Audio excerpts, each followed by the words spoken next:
પાઠ 3 દ્વિદળ. લેખક ડૉક્ટર આઈ.કે. વીજળીવાળા. ભાગ 1 મૂર્તિ. એક માણસ એક વખત પોતાના ગામમાં બની રહેલા નવા મંદિરનું નિર્માણ કાર્ય જોવા ગયો હતો.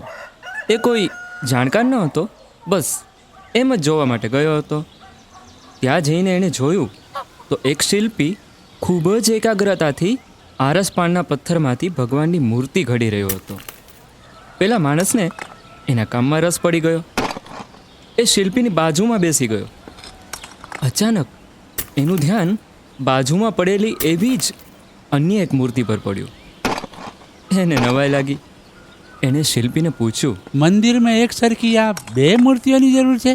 ના, શિલ્પીએ જવાબ આપ્યો, આવી એક જ મૂર્તિની જરૂર છે, પરંતુ આ બીજી મૂર્તિમાં થોડુંક નુકસાન થવાથી છેલ્લી ઘડીએ પડતી મૂકવી પડી છે.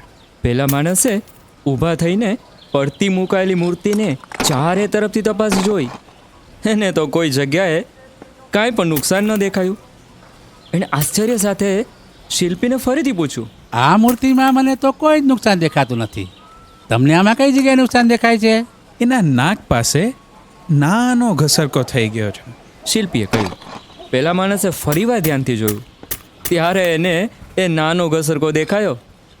એણે શિલ્પીને પૂછ્યું, તમે આ મૂર્તિને સ્થાપના કઈ જગ્યાએ કરવાના છો? પેલા 20 ફૂટ ઊંચા સ્તંભ ઉપર. શિલ્પીએ જવાબ આપ્યો. પેલા માણસના આશ્ચર્યનો પાર ન રહ્યો.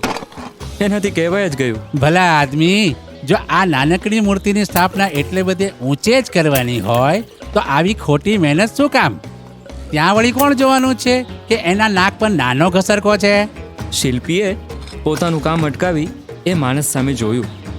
પછી હસીને બોલ્યો, ભાઈ, બીજું કોઈ આ વાત જાણે કે નહીં એની મને ખબર નથી, પરંતુ હું ને મારો ભગવાન તો આ વાત જાણીએ જ છે ને.